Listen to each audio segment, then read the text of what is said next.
I'm Jim Rugg, and you are listening to 11 O'Clock Comics.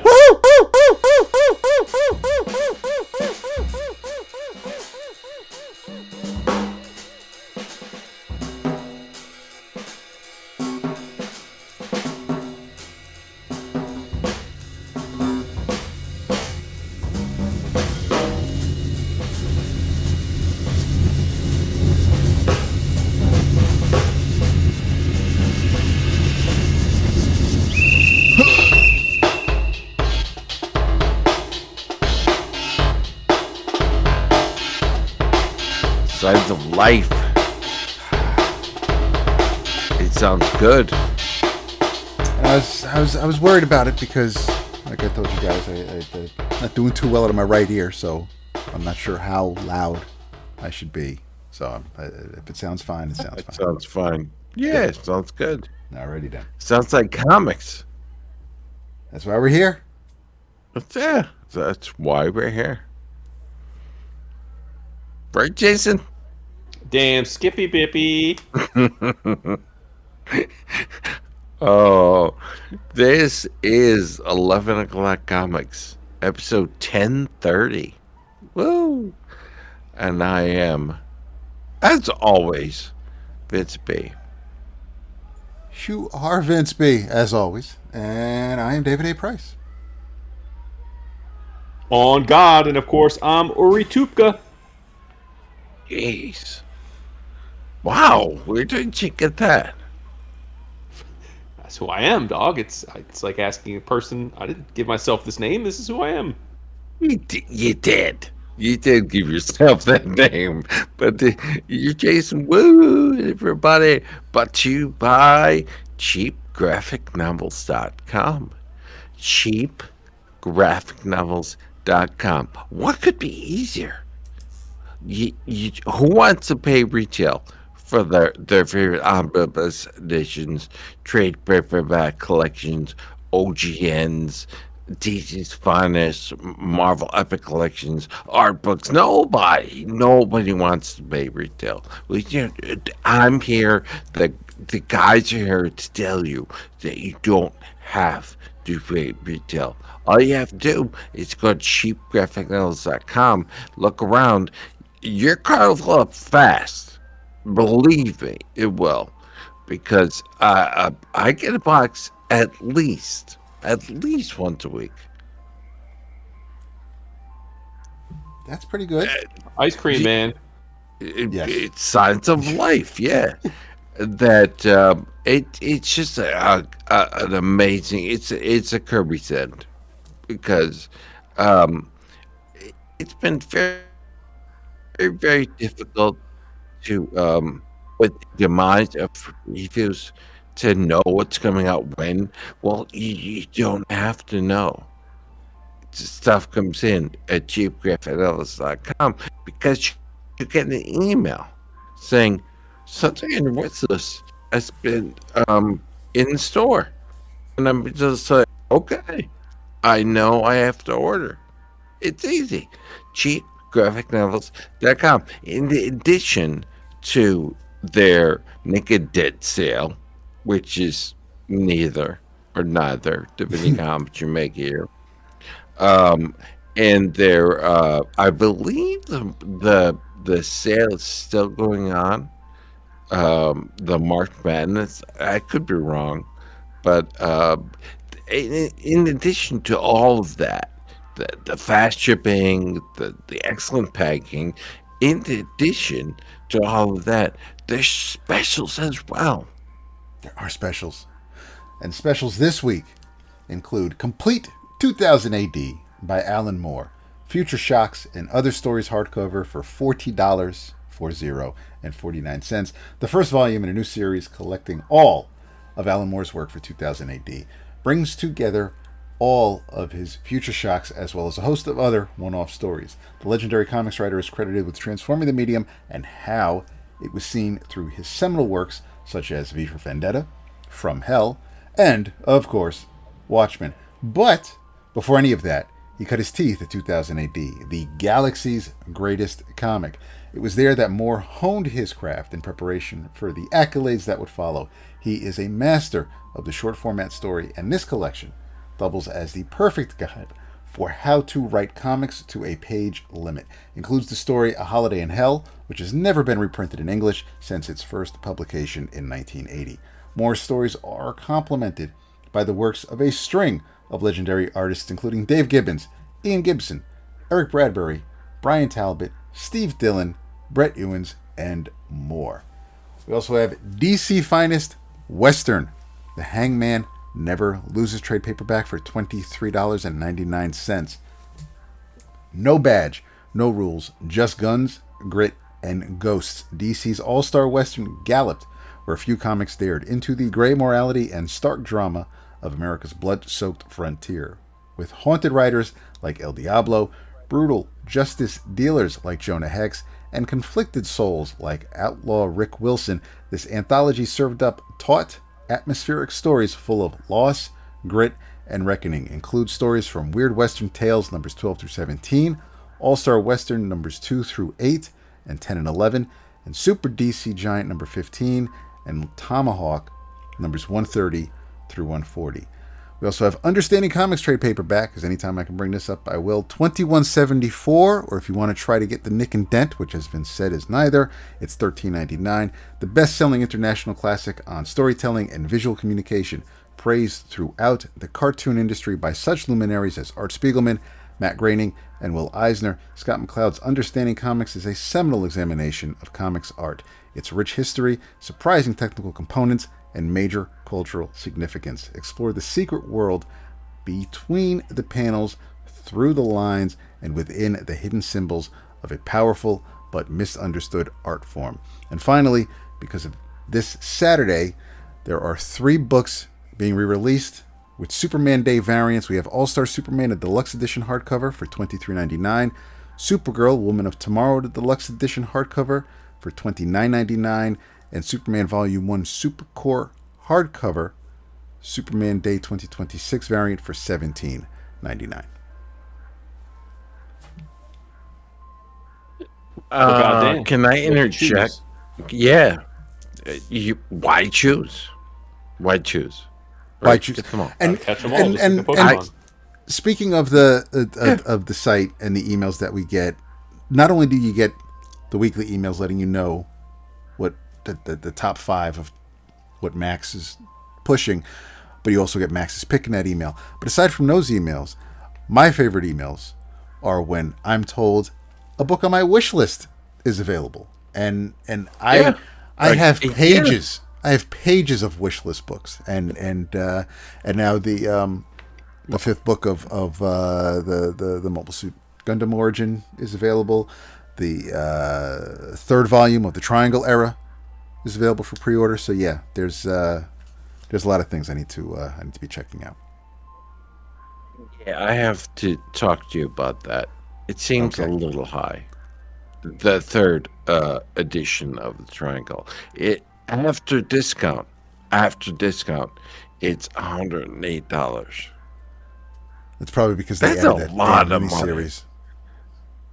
Yeah. Well, it's because they had both. I think both of them, the Warren, the Doomsday, both of them are in the 3rd one, I think. But again, Superman man related enough with the Superboy, enough. We were perfectly fine not knowing what Clark did or Superboy Prime did and how it relates to Supergirl. And stop.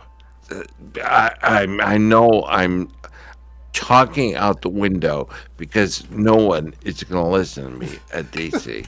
But do you feel the same way? Like, do you care with Superboy Prime? Well, no. See, okay, you bring up Superboy Prime, and you know that he is on. You hate him. Yes, I absolutely. However, I will say, and I mentioned this when Tana stopped by last year, and she chatted with me for a little bit. There was a moment where Prime shows up to help Superman, to help Kal handle Darkseid's Legion, and he was on the side of good. And I was like, don't do this. Don't make me give a shit about Superboy Prime. Don't make me care. And I think Williamson is really doing his damnedest to make me care, because yes, we do have there's the whole Reign of the Superboys, I guess, event going through Superman in Action, a couple of issues of Supergirl, Superman Unlimited. So which is fine, because my pull list really only consists of Superman in Action, so I'm not too concerned about checking out any extra books to get the full story. But yeah, it's weird. It was weird that we couldn't just kind of go back to any sense of normalcy after KO. Yeah, and we went right from KO into like another event. Yep. Just stop. It's like they're trying to do the triangle books without putting the triangle on them. Yeah. But anyway, cheapgraphicnovels.com. That was a great promo. Put that one in the books, Max. Max. Hell of a promo. Well, Max knows. Max, we owe you a credit on this one, buddy. I gotta keep it real. He has no stake in the matter either. I guess the hardcovers count and trade paperbacks count eventually, but if the single issues, he doesn't care, and nor should he. Right? Okay. Yes, there you go. Yeah, I'm drinking. I'm gonna be boring because that's who I am. Charles X Charles Double Triple Red Wine Blend. I mean, you're drinking the grape. That's never bad. No, I'm okay. Settling down into a nice easy groove, and nothing hits quite like this. So until I find better, yeah. Well, I'm coming at you with the hard stuff. I've got from a specialty maker from the name of Wegmans. It is mango lime sparkling water. Oh my God! Yeah, it's special. Vince, you're carrying the torch tonight, because I had a gin and tonic before dinner. I had a Pinot Noir with dinner, so now I'm just enjoying my 120, 130 degree water. Yeah, I can't do that. Why is your water 110 degrees? He's drinking tea. No, I'm not drinking tea. No, Oh. it's hot water. I've been drinking hot water for 7-8 months now. Yes, since mid last year. Is this part of like a fitness thing? I'm not familiar with the hot water idea. This is because you just good for the health. Yeah, it's one of those things where because you're drinking it hot and your body is kind of like acting up to kind of cool it down. So it's I don't know how many. I don't know if it burns calories or how much it does, but yeah, it's just it. I was gonna say, I'm not worried about it. Cool, hey. But yeah, it actually it's because I've been doing it long enough. Like I can't even really drink like cold water anymore because it's just it's a shock. You're allowed to throw a tea bag in there. That won't kill you. It's got no calories. It won't, but no, but there's caffeine. Mustard. But yeah, no, you're right. You get decaffeinated tea like I get. No, I could. No, don't. I got a big ass box of Lady Grey decaffeinated tea. It's wonderful. Lemon, bergamot. It's awesome. Yeah. In fact, I'm gonna have some when we're done. Now you got me talking about it. He will lead you so far astray. So listen, I missed y'all last week. I missed y'all last week. I didn't get a chance to listen to the episode yet, but I did see what you talked about, and it looked like you talked about some good stuff. I don't want you to repeat yourselves, but just a quick: did you guys like the Fury of Firestorm? Not as much as we would have liked. Right. Interesting. Okay. Yeah. And Mario was of the same mind? Yeah. Yeah. Okay. What did you in think? keeping in keeping with normal big two trends. Now I loved it. So Awesome. I mean, no, yeah, I thought it was I great. I thought it was it vintage Lemire, but yeah, okay, yeah. it I'll have to looked listen to the episode. great. Why you guys didn't care for it? I was I mean, I lit up when I saw the '80s era pages. I suspect this is a, without listening to what you guys said, I suspect this is a, I have zero history or care about this character and who they should act and be like, and you guys do, and I'm guessing you don't like the idea of him being a psychotic Dr. Manhattan killer. Exactly. Makes sense. Yeah. I was reading it thinking, oh, if I love the character, this might make me feel some kind of way. Yeah. I thought it was good. Yes. But not great. Right. Okay. That's yeah. I thought it looked great. Yes. I feel like Rafael Del Toro went from being like a decent superhero artist to being really fucking good lately. Like he's hit his stride. I think he looks great, especially shifting styles like that. Like I was like, all right, dude, you're doing your thing. But yeah, I don't want to repeat the conversation from last week. Yeah. You led with that. So yeah, I enjoyed it, which I was happy about. Because obviously I'm not reading and or loving too much of the non-absolute superhero stuff these days. But yeah, so It seems to me that stuff is coming. It just must be illusion, or the fact that I have way too much time on my hands. That it seems to me that stuff is coming up fast. I think it's just that you have more time, buddy. Maybe, I especially don't think they're Marvel. publishing more. Like Doctor Strange, Sorcerer Supreme. It seems like every week. I know I'm being facetious, but Yeah. it seems like it's coming out all the time. And the Doctor Doom stuff, it's they didn't stop. It just keeps going, and I know that's the goal, right? Right. But it just seems to be too much of it, and I'm trying to read the Spider-Man stuff, and like, where do you begin? Where do you start? Where do I go from here? But, Are you guys going to read? Are you planning on reading? Which I guess I'm asking. Are you ordering Elsewhere from Abrams? yeah, probably. I'm ordering it. As I said in my previews right up on the Slack. I fully accept. I mean, and it is a hardcover, so it's not like it's a cheap bet. But I fully accept it could be a disaster.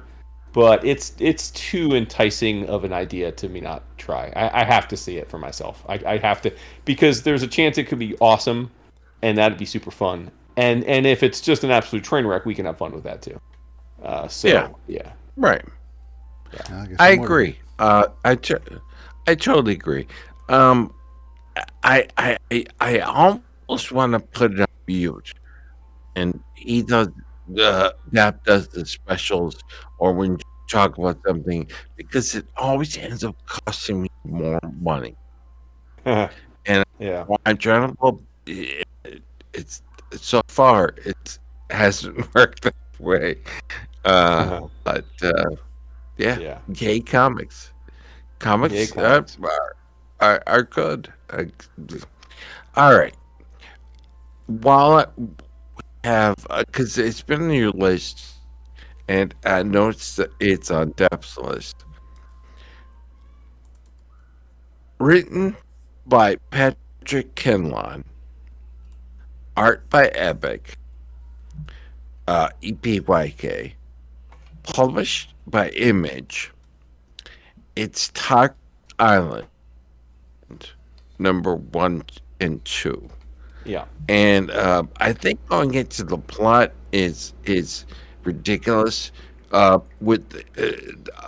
Suffice to say, it's about high-priced escorts. So all of the women are drop-dead gorgeous, right? Where they're prisoned with the goal of spying on high-ranking politicians and other types. I get that. I get it. It's a mature British title, so the language is profane.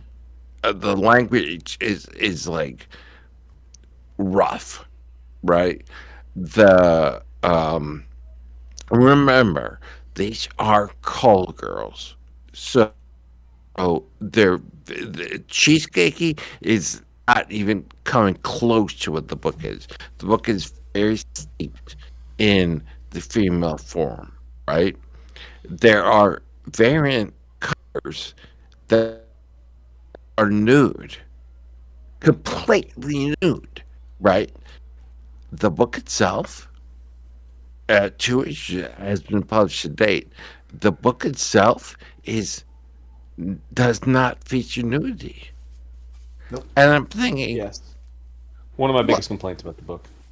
Right? Like, Same. what's the deal? No, because you know where I stand on this stuff. I've said this a million times. If you're gonna like, it's why I don't like Vampirella, and I like again, I don't want to get into that comments because I know you love her. But like, if you're gonna give me titillation, then go all the way. Like, if I want, well, if like, yeah, no, and I'm again, I don't want to complicate this by bringing out Vampirella. I understand that's a totally different thing. What I'm saying is in this kind of situation where you're giving me a play on a 70s exploitation prison girl film au revoir, like that's what you're going for in comic form, and EPHK has spent the last decade drawing That's porn the part. comics for so like do it like, and again, I don't, it doesn't have to be hardcore porn by any stretch, but like come on, like this yeah, I guess I'm just saying I agree with you, Vince. Like this book should be way more hard R rated for giving the Right, subject right. matter, and that it's a comic. It's Like there's no reason not to. It doesn't make any sense. especially if the variants are fully nude. Like, what do you do? There's a disconnect somewhere. And what I've read so far, I think Patrick Kindlon is doing a great job. The art, phenomenal. But there's, again, you see most of the female wares on display, but there's no nudity in the books. And it's just like, is there something that I'm not getting? Why bother publishing nude variants if there's no nudity in the book? I really don't understand this title. That's the beginning and the end of what I have to say about it. Is there goodness in what's been published? Sure, but there's something off kilter about it, and maybe it just begins and ends with me as a question: am I missing something? Am I not getting it? Yeah. Maybe, that's enough. That's enough. Right. Well, I really praised the first issue because I thought that it was a good lead into what I thought was going to go further. Like I thought, okay, they set us up. Now we're going to get some over the top prison girl shenanigans. And to me, the second issue felt very much like a lot of series where you just it's like a momentum thud. Like you're like, oh, as if they almost like, well, wait, we got to go 6 issues, so let's slow it down. And instead of being like, let's just keep going, pedal to the metal. Like I thought the second issue was a big momentum killer to me. I mean, obviously, I don't know what you guys thought, but like I read it and I was like, oh, No, okay, well, I agree. I agree. Yep. I thought the second issue was good, but it was okay. But the first issue was really good. Yeah. I mean, And yeah, but the second like issue it. they spent the whole time sitting on couches talking to each other until Yeah, the prison war the team bench shaved strong. shaved one of their heads, and I was like, that's. I'm like the one shaved head scene is doing a lot of the work in these 22 pages. Like it's Yeah. like, Yeah. you know what I mean? Like, and again, like I think it looks great. I love the premise. Again, I think I've always had a huge soft spot for exploitation related stories, so I'm here for that. Like, I guess yeah, I'm and this is, I know, and we have to be careful with this. I'm guilty of this a lot. Like I think this book is turned into a victim of my expectations for it, which is unfair to it. I mean, the book is what it is. Like it is not the book's job to deliver what my preconceptions of the book should be. So I understand that, but as the consumer, I was hoping for it to be way more over the top than it is. And that's, again, that this is, it's as much a Jason issue as it is a EPHK issue. But c'est la vie. C'est la vie. I'm gonna keep reading it. It looks great. Like hopefully they rev back up. I mean, they got time to get more crazy. They obviously, the girls still have to try and make their escape and get in all kinds of shenanigans. So hopefully it gets crazy. And the subsequent issues, we're eating these words. Exactly. Right. Because to date, what I've read has been good. It's just that could it be better? A little, a little. Uh, uh, but then again, 6 issues is a stretch, right? So maybe they're saving it for the fourth and fifth and sixth, ramping up as they go. Who knows? I'm also waiting. Again, looking at the list. Um, I'm also waiting for the other shoe to drop on Narco, I love the second which issue. was written. Oh, I haven't read it, so I can't speak to it. Okay, well, No, I'm just saying Dap's read it. I you haven't. could, I haven't read Narcos yet. right. We can talk about it without Oh no, please spoiling spoil it. the hell of it. It's not on my. It's not. I'm not on my pull list. I'm not. I mean, I may read it a bit like when it's done. But it's not like a. It's not a priority for me. So go Okay. ahead. Written by Doug Wagner. It's another one of those plastic books Yes, Yeah. plastic where verse. they're yeah, the plastic first, vinyl, yeah. Yeah, of course, Daniel Hillyard did the art because where Doug Wagner goes, Daniel Hillyard seems to follow. Color art by some guy named Dave Stewart. Uh, again, it's published by Image. Uh, I think the setup is awesome, where you have, among other things, a young man. I believe his name is Wayne. Uh, you have a young man who is stricken with narcolepsy, who is in love, absolute love, with a girl who, unfortunately, is involved in an abusive relationship. Her boyfriend's a douchebag, and very violent, and very, uh, again, the language is rough. Uh, but Wayne seems to uh, turn off because he has narcolepsy at the most inopportune times. And when he wakes up, Jill, I believe her name is dead, and he's being looked at as a major suspect in the crime. Um, that is enough to keep me going. But if you've read anything by Doug Wagner and Daniel Hilliard, you know that somewhere along the line, there'll be a twist. There'll be a very sharp turn. And I'm waiting. It hasn't happened in the first 2 issues. I'm waiting for the other shoe to drop because when he wakes up, she's dead. Jill, the girlfriend, the prospective girlfriend, after months and years of pining away from this girl, he finally gets a date, and on the day of their date, she turns up dead. And can Wayne say for sure? I'm calling him Wayne. He could be going Marcus. something else. Marcus. Why that same way? Anyway, Marcus is he can't say for sure whether or not he well, he has some reason to do it, but he can't say for sure because of his narcolepsy. Obviously, he's blaming the boyfriend, but did the boyfriend do it? Who knows? He passed out. I think in keeping with the plastic verse, it's one of those stories that's really good. But I'm a bit leery. I'm a bit like I'm waiting for something to go down, something to happen, and in seconds it kind of does, but that's not the solution. What's presented in the pages of issue number 2, right?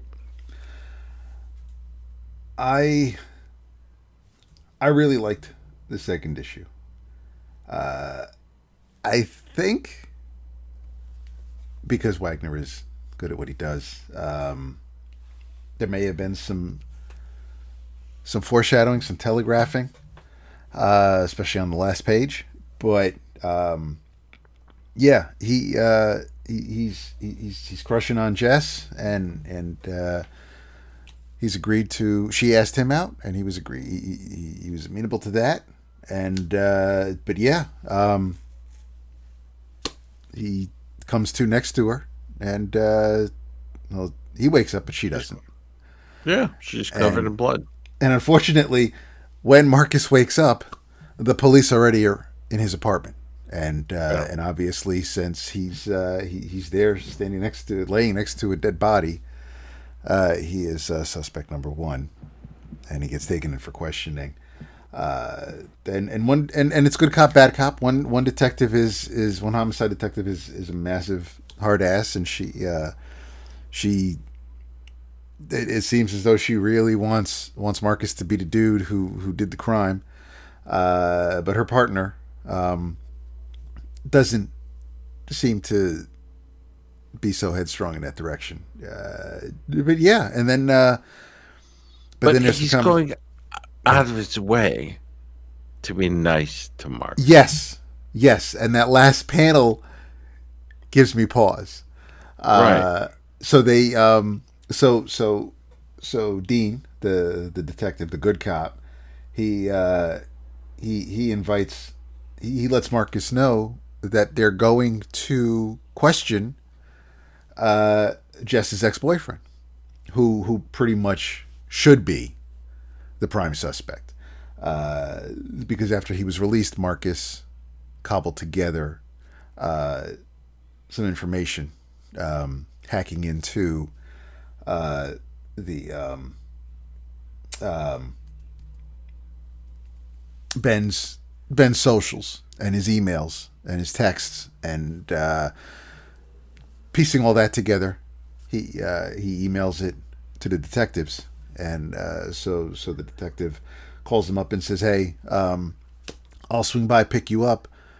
I think I need, if you're there, that might be an excuse for Ben to slip up." So because Dean is like, "Listen, I really don't think you did this," and so we do want to get the guy who we want to get the responsible party, so whoever did it. But yeah, so we think we like Ben for it. So why don't you come with us when we go pick him up? And he does. But unfortunately, Dean's partner, the bad cop, she's like, "What the fuck's he doing here?" And he explains why he brought him along. But yeah, when they knock on Ben's door, Ben is extremely aggressive, and even attempts to take a swing at one of the detectives. So that doesn't go well. That doesn't go well for him, and that's pretty much where the issue ends. But it seems to be unlike I Was a Fascist Serial Killer. This mini seems to be moving at a pretty good clip. I mean, we're only 2 issues in, and things are happening. We don't get that slow, eerie feel that we got with plastic or plush, or even vinyl. But yeah, it's I like the second issue a lot. I feel for Marcus. I get it.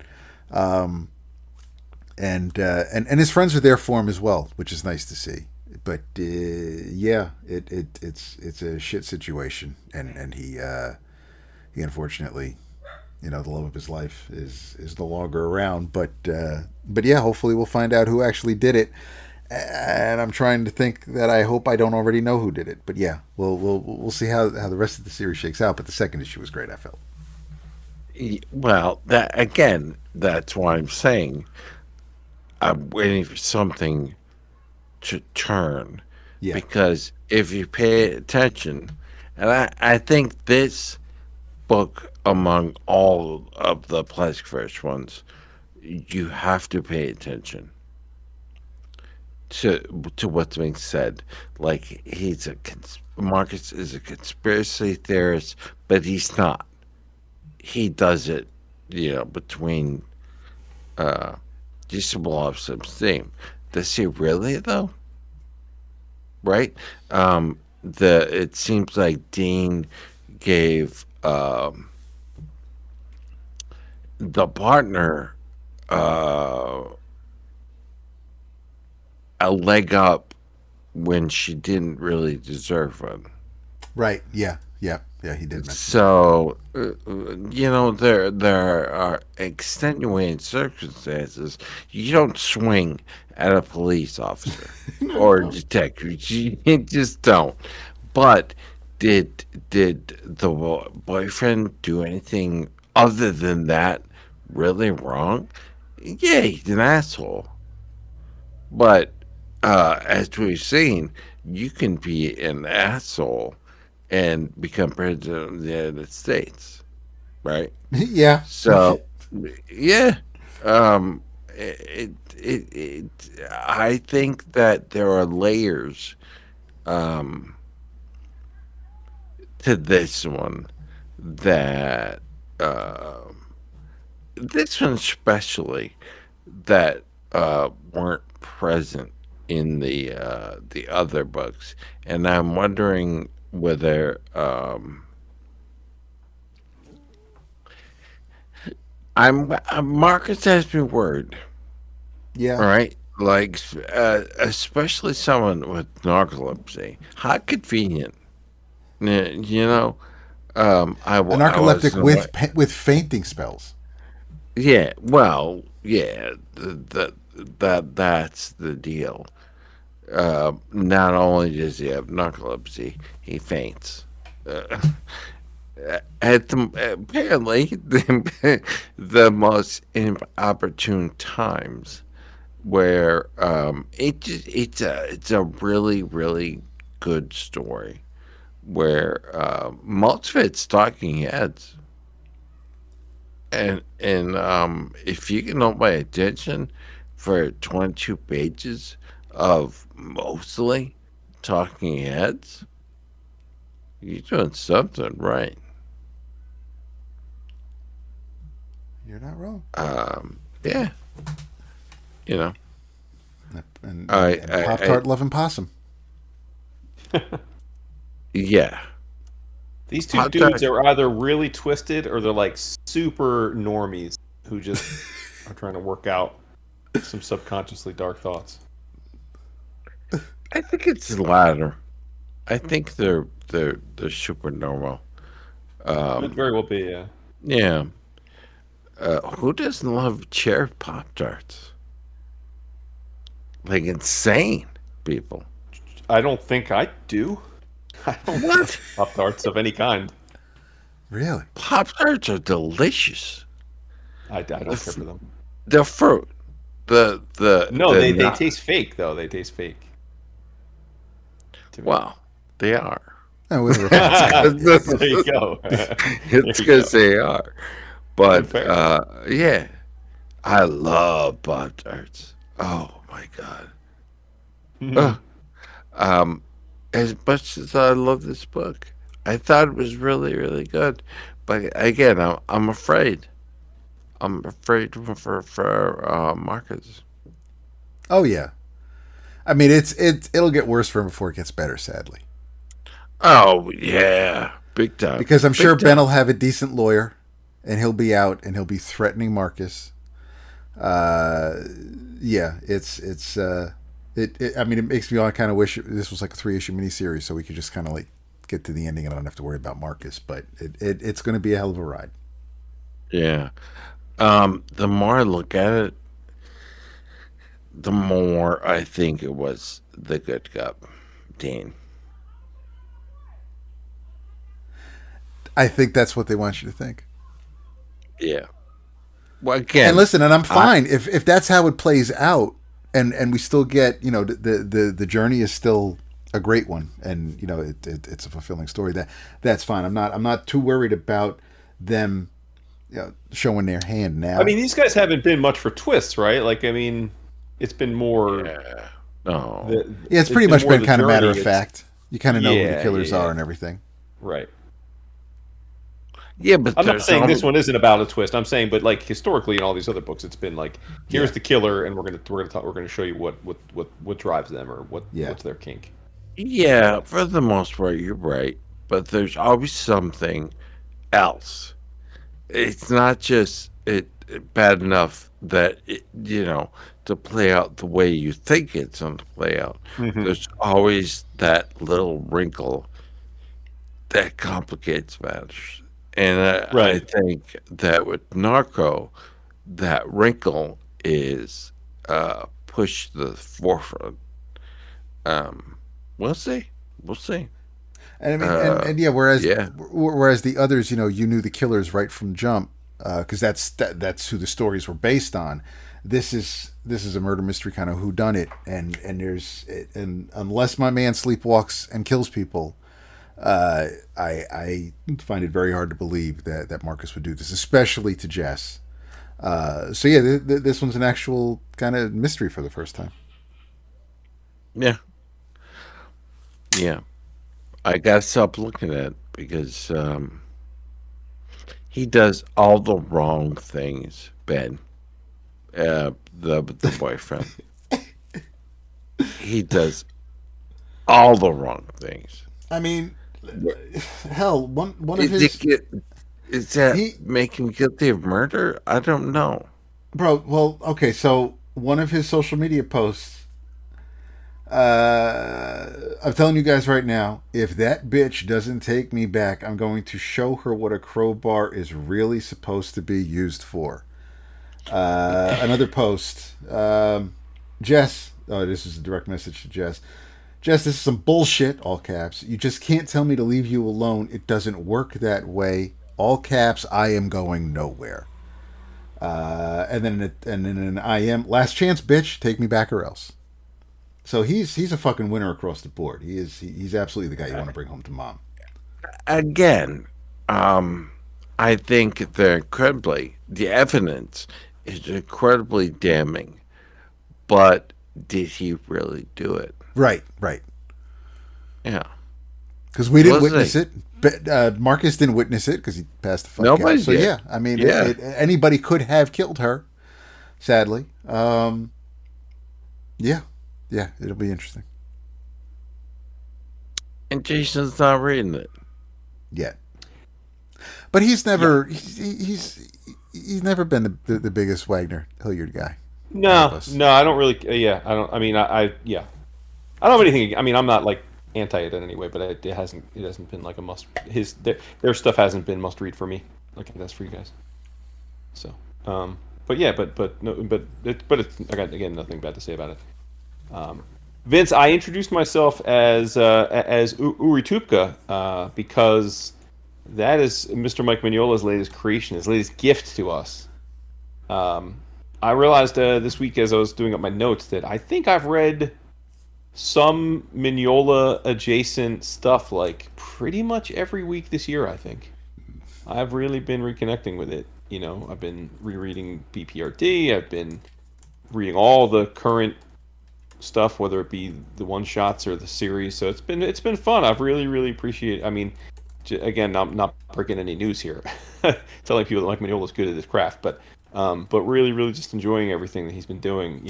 About I guess maybe a month or two ago, I talked about Bowling with Corpses, which is the anthology that he did under the story of From Lands Unknown, which is what he's calling his new stuff that isn't connected to to the BPRD Hellboy universe. And this is a follow-up to that. It's not an anthology this time. It's called Uri Tupka and the Gods. And it was a miniseries. I read it in trade, but it's a miniseries that is one just continuous story. And there's already a sequel coming that he said in the back that he's working on called Uri Tupka and the Devils. So there'll be more. But one of the interesting things about the character is he's perfectly human, which is obviously very unusual for Mignola. He is he's a theologian, doctor of theology, and this is set. This universe it's like I guess it's Mignola, so he doesn't date it or anything because it's his own universe, but it's like medieval times setting, like it's that kind of realm, the kind of look and feel. And it's the conceit of the book is told in time shift. So we meet a very old Uri Tupka who is meets up in an old rundown castle with two other hooded characters who have been looking for him, and he begins telling his story of how he got there. And then we flash back to earlier days and different adventures. It's a story of dude, like I said, is a theologian, but he is because this world isn't a Judeo-Christian world. It's polytheistic because it's in a fantasy realm. He's trying to find absolute proof that the gods exist, right? And obviously, the very nature of faith it's in the word. It's just to believe, absent of proof. That is the whole point of having faith, is you believe something absent being able to prove it. And he's kind of being heretical at this point in his life. He just doesn't accept that anymore. And so he goes on a giant walkabout, a quest to try and find proof that the gods actually exist. And as you might imagine in a Mignola story, he encounters all sorts of ne'er-do-wells along the way. There's dragons, there's devils, as I alluded. There's human ne'er-do-wells. There's a queen of the vegetables who's kind of like a Mignola version of Poison Ivy, I guess. But each issue or so chapter in the book is him in different phases of his journey, encountering different things as he's trying to get closer and closer to what he believes to be the truth. He is often helped out by a mysterious black cat with glowing eyes, which I would argue in and of itself is a manifestation of the gods he's trying to prove exist. But I don't know that he makes that connection or sees it that way. And yeah, he finally ends up, and I'm not going to spoil the ending, but towards the end he ends up in the Tomb of Unspeakable Horror, which is located in the quote unquote furthest corner of the world, and he encounters tons and tons of devils, who are the antagonists really throughout the story, and then as you can guess from the title of the sequel that's coming, they'll be the main feature of the sequel. And he gets his answer. But I won't tell you whether the answer is that they exist or don't. But it was cool. It was a twist. I wasn't expecting the answer to be what it was, so I credit Mignola for keeping me on my toes. And yeah, it was great. I mean, it's Mignola, and the fun thing about all of this stuff is that it's Mike drawing again, right? I think I talked about when I discussed the anthology Bowling with Corpses that in the afterword there, Mike talked about how he had retired from drawing comics, right, to just paint and write. And ultimately, he would still, on a pretty regular basis, doodle in sketchbooks. And he just woke up one day and had enough interesting doodles in a sketchbook that he thought it would be fun to make a comic about it. And it seems like he got the bug again. And I don't think anybody in the world is mad that Mike Mignola has decided to come out of retirement and draw comics again. Yeah. So I like I said, I really enjoyed it. I don't know that I've ever read a Mignola written fantasy story that I haven't enjoyed.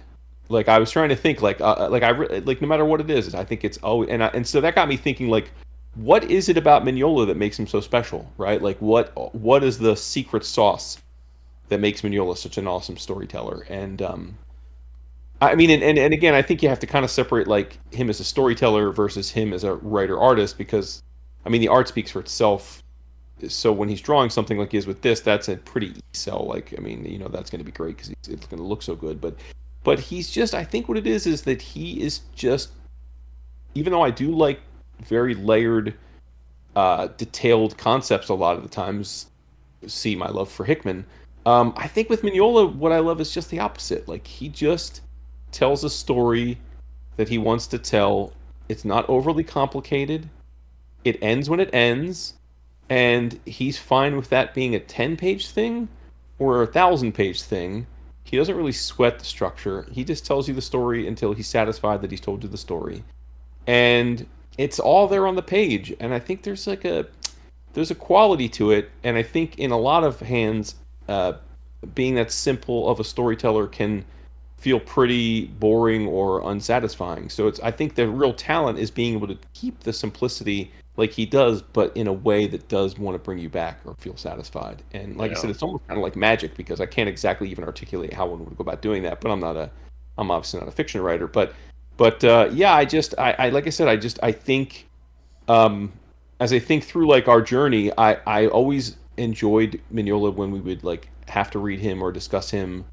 But I don't know that I ever like viewed him as one of my favorite creators working. And I don't know why, but I feel like, the last year or two I've kind of come like around to that. And I think he really, like, again, I'm not telling anybody anything you don't already know. Like, again, it's kind of silly for me to scream to the heavens that in 2026 that Mike Mignola is really great at creating comic books, but he's really great at creating comic books. And I like every fucking one of them when I read it. So I'm gonna keep doing it. I'm gonna keep reading. I got lots more to read, so I'm gonna keep reading them and keep enjoying them. So yeah. So and I would imagine if you too are a Mike Mignola fan and you haven't already checked it out, I give you the thumbs up. But you will enjoy Uri Tupka and the Gods for sure. Oh yeah, it's on my stack. Yeah. I think that it's one of the they are some of the books that I think come out at a nice clip, because it seems like every week there's a new big Mignola, but Yeah, for sure. whether he draws it or whether he writes it, Yep. I think that he's expanding the Hellboy universe with characters other than Hellboy. And Absolutely. which is never, ever, ever a bad thing. Again, I will say this is on my stack. I did not read it because I didn't think that you would get to it, but obviously you did. So therefore, I will read it. It I will take it for its place of prominence and move it up because Word up. Yeah. yeah. We had a job to do. Do tell. To promote something that can be ordered from somewhere. The somewhere being the operative word. Yeah. Well, it's not like it used to be where you could order everything from one place, but yes. Right. That's part of the problem, where I had to resort to the next phase, issue 47, the Lunar catalog, which is super. At 800 plus pages, is super cumbersome. It's not it is, but it's a slower download than most things because of the page count, where I think it's close to a gig downloading. 800 Yeah, it's a monster to try. it's crazy. It's almost a mega one meg per page. Yeah, I just think they don't do a good job of compressing it because they're pulling in lots of catalogs, other catalogs into one new Right, Yeah. right. New document, and I Yeah. think they need someone to learn compression because it's monolithic. Yeah. It's gigantic. But if you turn to page 56, and I realize, and very much intended, that this is a bad idea, um, think this miniseries is going to be a lot of fun. It's called Tankers versus Ancient Aliens. Now, if you're going to do a miniseries on dinosaurs and ancient aliens, you got my attention, right? Written by Robert Venditti, with art by Thomas Chiarello, ding, Jeremy Sign, ding, and more, with color art by Sunny Go and others. Um, it's published by Bad Idea, which I think is to promote their work at this point is strange because they're on again, they're off again, they're publishing, they're not publishing, they're taking a break, like whatever. But it's a 4 issue limited series. Uh, After discount, it'll cost you less than $4. So it's only a 4 issue series. So tankers versus ancient aliens, and if that wasn't enough, you get the tankers, um, and the art looks unbelievably good, like really nice. It's Tom Shirella, right? It's Trevor Harrison, both of whom are amazing at what they do. Robert Venditti is really, really good. You can get the Tankers, which was the original limited series. You get the Tankers trade for $12 and change after discount. Now, this is at the other place. This is not cheapgraphicnovels.com. Where I think it's a safe bet that Hairsign and company, Girello, I think that they're going to be amazing. That again, there's very little heavy lifting working here. So I will recommend that you order on this preview. Well, on this pre-order stage, Tankers versus Ancient Aliens #1. I am going with the La Rosa cover Naturally. because I think it's awesome. Uh, yeah, that's my pick. Tankers. It's it's an interesting pick. I Come on, dinosaurs and ancient aliens. It's like the and La Lord Rosa. Drinking No, I Premier. get it. Yeah. Hey, nothing wrong. It's a solid pick.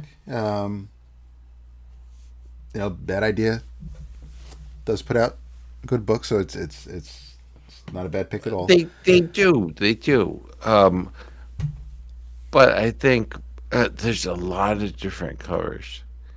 Naturally, There's yeah, it's built into the franchise to move a lot of different copies. Are they going to? I don't know. I don't. I don't. I'm not privy to the sales numbers, but it looks good to me. I I was in the city for a work function on Tuesday, and I was downloading the next phase catalog and scrolling through it on the train ride home. And while it's a massive catalog and it's got a ton of publishers, it doesn't have every publisher. So I had to go to the DCBS site to check out a couple other publishers to make sure that I wasn't missing anything for my pick, because I took some screenshots and I have some cover. I do have some pages from next phase thinking, okay, this is what I'm picking. I like this one. This is my idea. If I'm gonna only pick one and not an omnibus or collection, if I want to do a single issue, I says, all right, I narrowed it down. But then I went to the site and I was like, oh shit, okay, I think I'm going to have to go with the continuation of Grendel, Devil's Crucible, Sedition number 1. Continuing right after the previous miniseries, where we see a clone of the long dead Christine Spar. So yeah, I am that of course by Matt Wagner, colors by son Brendan Wagner, and yeah, I'm pretty sure there's 2 covers as well.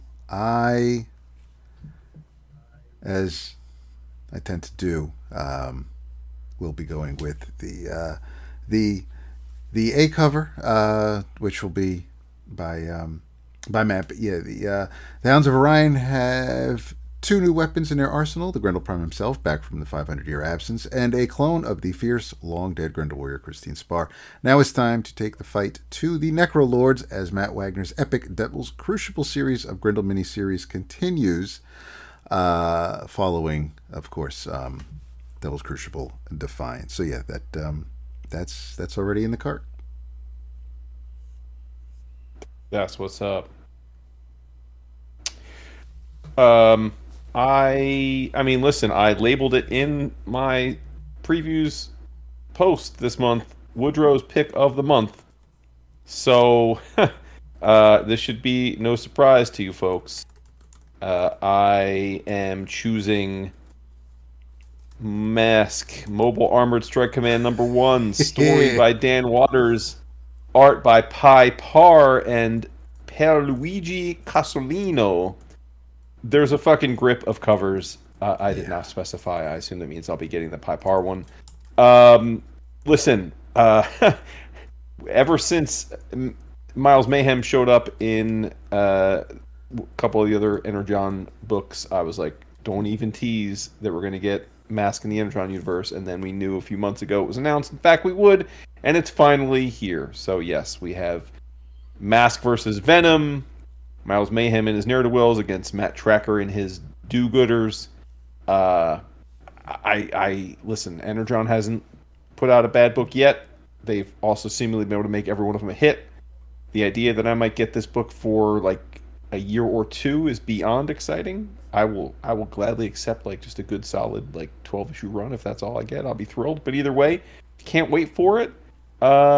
They also the toy company that's putting out the toy remakes just announced line 2, so it's just a mask all day. I have a mask bukkake the last few days, and I'm very happy about it. So yes, and I also will say before we sign off on the segment that I thought this was a particularly enticing month. There are many things I am very excited about, which I haven't felt that way in the last few months. So. Why? Notice that as well. Why was Mask resolicited? I don't think it was resolicited. I think it was, because I paid for it twice. It was on last month's order form and this month's order form. So. I don't know. Oh, I mean, I don't remember that. I mean, I'll take your word for it, but well, again, I mean, it doesn't say anything about a resolicit in the solicit, which you would. But I may have too much time on my hands, but I don't agree. yeah, I own it as well because I think it looks great. Good man. Good man. I don't. Again, I don't have the familiarity that you have with the characters. Oh yeah, much deeper cut, Or needless to say. I mean, than Transformers or GI Joe. I mean, right. it came out a year or two after them. Same era though, which is why I was into it. But yeah, God, I'd have to look. I own the cartoon series. I don't think the cartoon series ran. I think 3 seasons. It may have been two, maybe three. I feel like it was two, and then they kept it going with like a lower budget animation. So the third wasn't as good if I remember. But yeah, right up perfect for Energon universe though, right? Like it's for people listening, like what the fuck's Mask? Mask was another '80s cartoon slash toy line. The premise was good guys versus bad guys. The good guys wore like teched out suits with masks, and their masks each gave them superpowers. And then on top of that, they each had vehicles that looked normal, but then transformed into combat vehicles. So, like, Matt Trekker has a Firebird Camaro that turns into a jet, right? Like, someone's got a green motorcycle that turns into a helicopter. Another person's got a sports car that turns into, a tank, etc. Like, there's just, so the toys were super fun. But, yeah, can't wait. I almost picked Billy Bat because I'm, like, 1B excited for that, but that's if I recommend that, you got to commit to 20 volumes of a manga. So let's read the first one first and see if it's worth committing. That's really not that bad.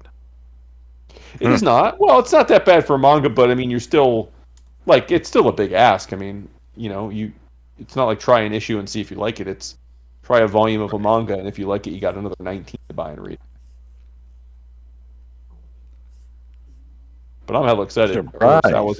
Urasawa's never let me down, so I don't know why I would expect this one not to be great too. I'm surprised at the speed of the Gundam stuff. Yeah. They're on book 5 already. Yeah. Well, I guess because they had already. Yeah, I agreed. Yeah. But you said there's only going to be 6, right? Yeah, that's 6. I think. Yeah. should be. It should be. Mm-hmm. Yeah. Yeah. Yeah. And they're big hunters I too. did not. Yeah, I didn't double dip. Or No. trip. Oh, I think you told us that because because Dap and I bought the big ones, and then we were going to talk about it, and then you were like, "Oh, I didn't reorder because I already which is fine. I mean, it's the big ones are just I'm going to oversized versions of they're like it's 2 tankobons in each volume. not not so, because they are not publishing the essays that I'm fine with that. little one. Yeah, as you would be. Yeah, Yes, correct. as you would be. I guess it's my turn. Go for it. Okay. I have somewhat of a problem with this magazine, and I'll get to it eventually. There's no problem with this issue. Published by Titan Comics. I rarely get stuck Titan, but if I say what I'm about to say, Jason will accuse me of overstating this Not story. you. What? Never.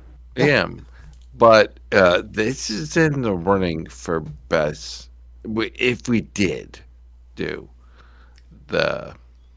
this category, this is in the running for best single issue of the year for me. Ah. And the fact that it's April bodes very well to the 11th Gushes. Again, written by Chris Riel. We There's a know, name from the past. Wow. Yeah, ITW. I Yeah. think he does a phenomenal job. Um, the story in question, uh, Conan is built like a brick shithouse. The cover. It's the Savage Sword of Conan, number 12. Conan is gigantic on the cover. The cover is by Agent Smith, and Conan is wide as hell. Um, well, everything you expect from Conan is on the cover, right? That's one I got. But written by Chris Brielle, the story in question is called Heart of Darkness, and despite names to the apocalypse now, has nothing to do with it. It is illustrated. I'm glad you're sitting down because it's amazing. It is illustrated by Gabriel Rodriguez. It's unbelievable. Oh, good. On uh, the art is impeccable, and it's not just Conan. Uh, I judge. I do. I judge whether if you get Conan wrong, the story suffers, right? Where I think Gabriel nails Conan. Uh, to put a fine point on it, Conan is tainted by darkness. He has put himself in a situation where he tried to do the right thing, and he is infected by a darkness where an old woman was about to commit suicide and notices that Conan is afflicted and puts off her unaliving herself just long enough to save Conan's life. Uh, were not for the woman, the old woman, Conan would be dead. Dead. Let that sink in just a little while. Um, so Conan professes that the woman in question, the old woman, had unfinished business with a sorceress called Herboya, where Herboya took in her two daughters, where they have matching tattoos or birthmarks, something. Their skin is afflicted to the point where they're mirror images of one another. Where the one is light skinned and has a tattoo slash birthmark on the one side, and the dark skinned, she has blonde hair and has a tattoo on the other side. Uh, Conan professes that he will um, Arroya as response to saving his life.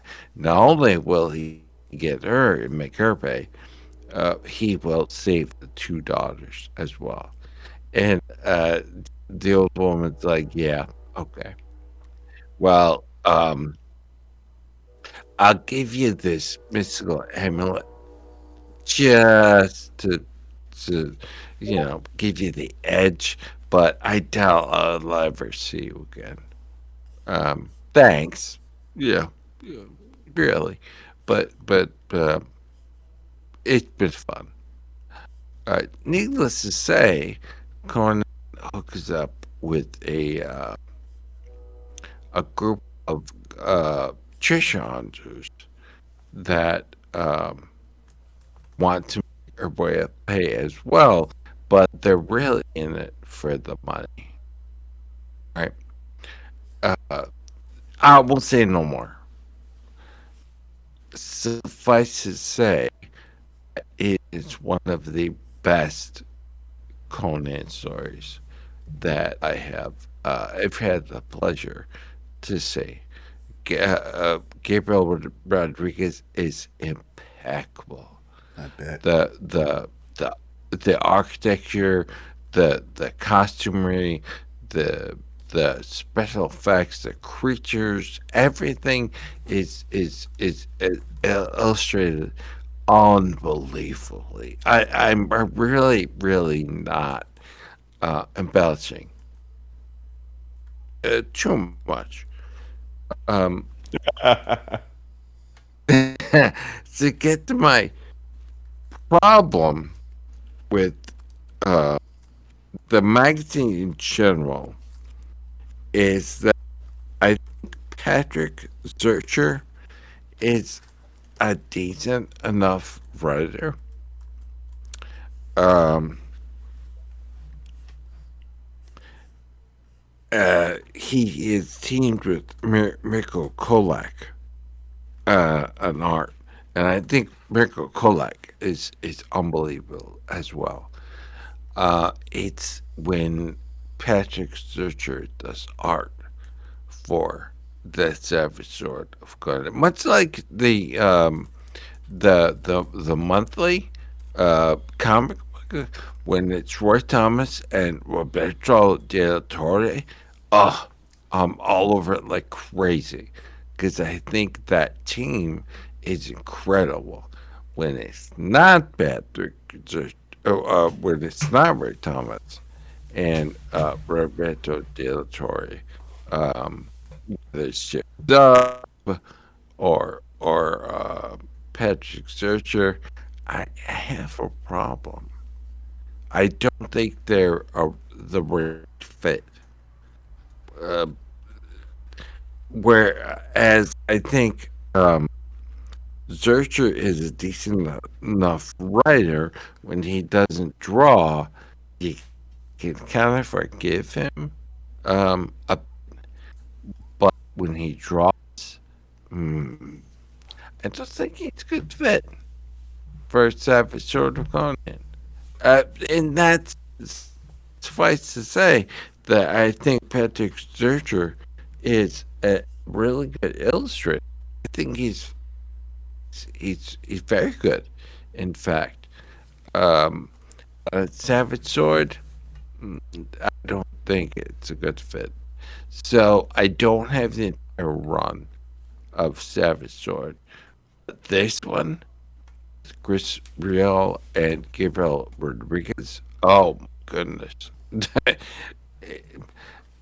I don't care what you have to do. Get yourself Savage Sword of Conan number 12 because it is incredible. The highest possible praise that I could give plus 1,000. Damn, this is like one in the. This is like three in the pink and two in the stink. Vince B recommendation right here. Yeah, it's amazing. It's really good. Uh, Well, and shit. Now I'm gonna it's have to the read it. whole I was like, it cool, it's Conan. That's cool, but Yeah. this is a on God, please read this book recommendation. yeah, So no, it is, and it is long as hell too. It takes most of the issue, Yes. which again, bring it. I'm here for it. Uh, I- I- Oh to crap! the It's 48 point where pages. Wow, it's like an annual. yeah, to Love the it. point where I added the Savage Sword to my pull list, where I'll endure. Like I cannot stand. I I cannot stand Solomon Kane. I know we've talked I about that think, before. yeah, if you're going to do a story about stories about a Puritan warrior, like who the fuck cares?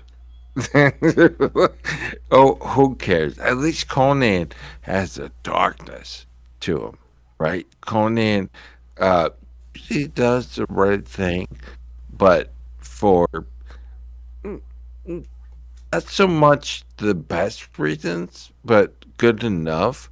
Where Solomon Kane, it's just trying to suck up to God, and it's just like, really,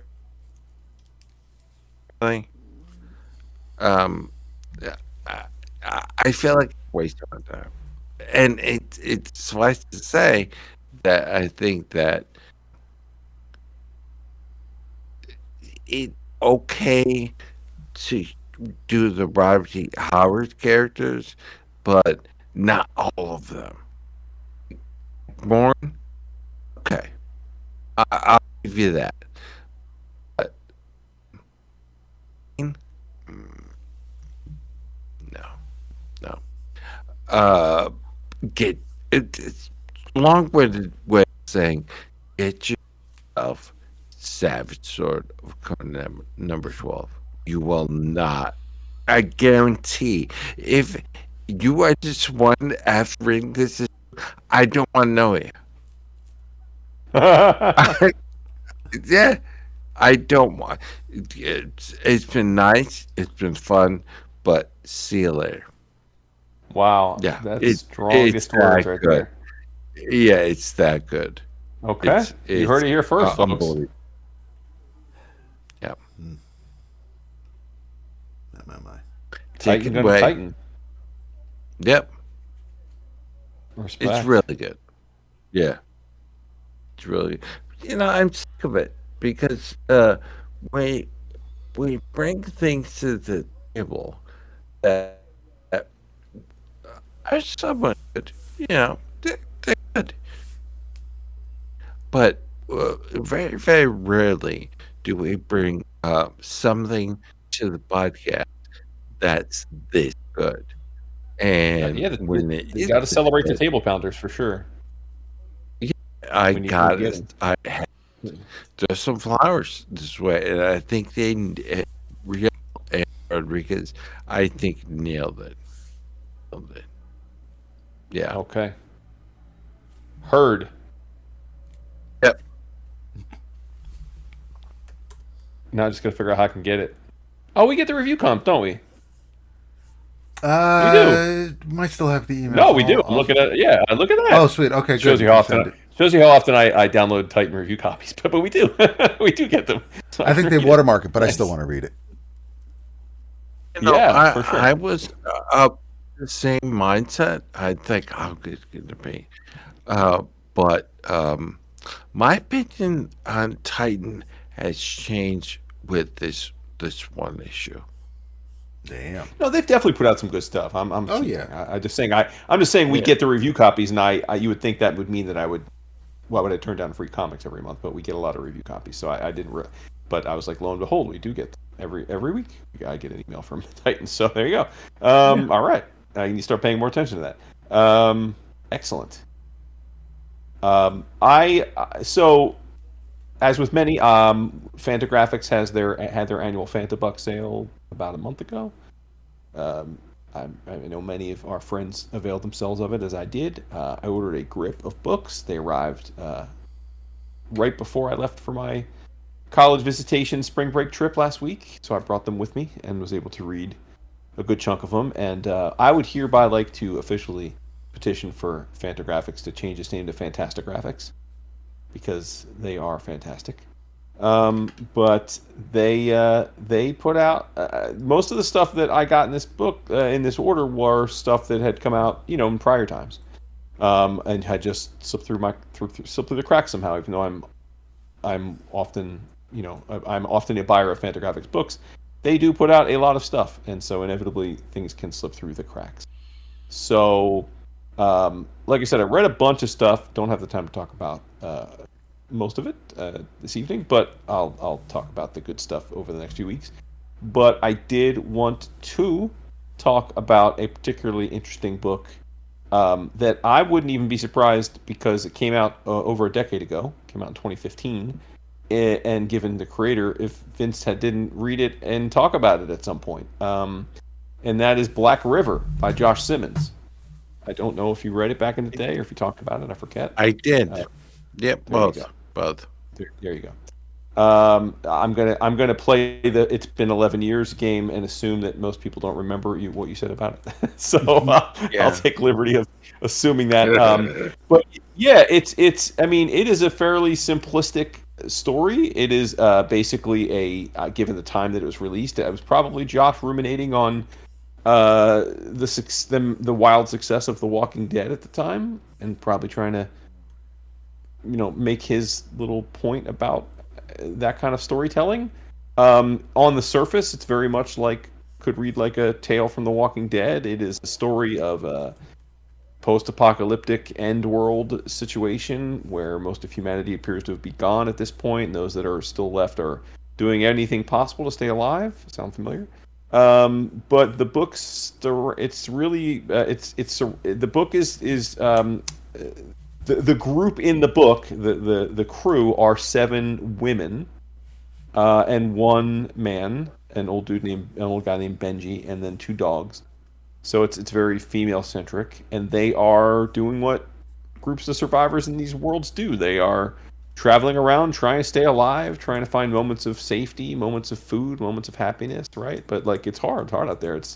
Everybody's trying to combat near-death experiences and starvation and illness and exhaustion, and so most of the people you come across are not people you want to become across. And but what's interesting about it, because it's Josh Simmons, right? This is like indie king Josh Simmons. This is not like, I guess it's interesting. When it came out, it would have been long before Tilly did her stuff in the Walking Dead universe, so it probably would have felt even more novel then than it did now.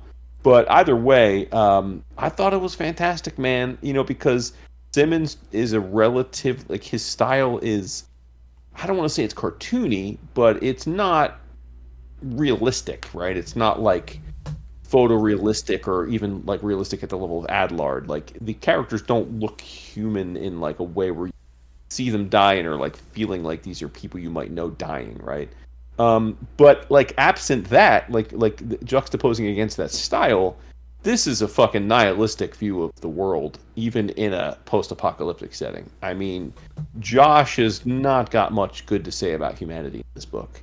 There are, in the beginning, these moments of happiness, but it's very fleeting. At one point they find a little base, and they're happy, and they've tons of food, and they're all excited. It's you get the sense they've been searching for someplace like this for months.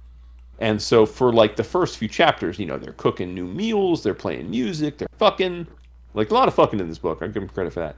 But they're happy as can be. They're just doing their thing. But then, of course, that doesn't last long. They come across some journals and some tapes from the prior people who lived in the base, talking about a city called Gattenberg, sorry, no S, which supposedly, is a fully functional, safe city. It's got, agriculture and electricity and big safe walls that keep everybody safe. And they are, and so the leader of this ragtag group, Sika, decides that it's worth trekking there and seeing if they can find Gattenberg. Well, as you can imagine, they probably should have just stayed at this place they found with all the great food and stuff and just chilled, because when they go on about their business, things go wrong very quickly. They are taken upon by another group, but a much larger gang. This time, instead of being mostly women, it is mostly misogynistic men who are sadists, and that's where the book takes a Josh Simmons turn. They pull no punches. I mean, these women go from happy and wow, we're having a moment, to basically being, gang sexually assaulted and then killed at these guys' pleasure. And so the women are seeing this happen to their friends, their compatriots, and they're trying to figure out a way to escape. And I guess the good news, in as much as they do escape and they do get their comeuppance, which is good, but that too is equally graphic and dire, because they have to resort to their most primal instincts of revenge and anger and murder. And then they go on their journey and have other and eventually do get to Gattenberg. And I don't think it's a spoiler to say that it's not what they had hoped it would be. And so and it's a quick read. It's not a big book. It's probably like size-wise in between a digest size and a regular comic size. And it's let me look at the page count. It's can't even be. Yeah, it's just over 100 pages. I think it's 104 pages.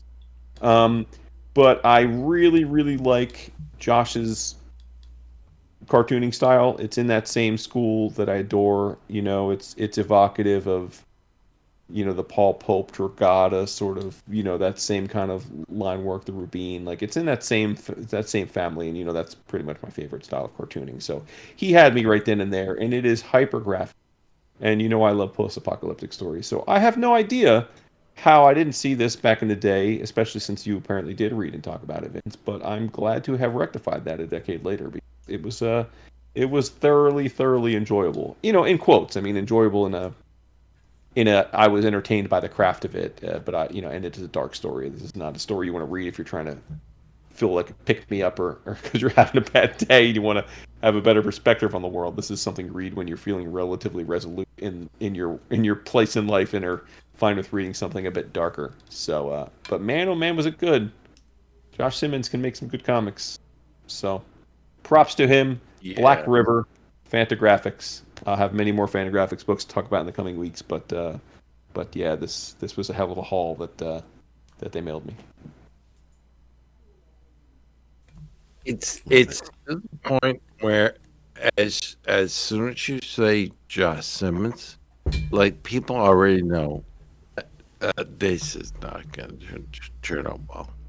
No, yeah, of course, yeah. Yeah. He's one of my favorites, but he does a lot of stuff, but he doesn't do enough for my liking. Where if we could have a new Josh Simmons book every month or two, it'd be good. It'd be real good. Yeah, I mean, what was the last one? I guess we got Jessica Farm. That was probably the last big graphic novel, right? That was what, maybe 2 years ago? I think so. Yeah, Jessica Farm was 2 years ago. Yeah. Obviously, the Annihilator comics. Sonic Sewer, I know he's in. You talk about that. He... trying to think what else he's done recently.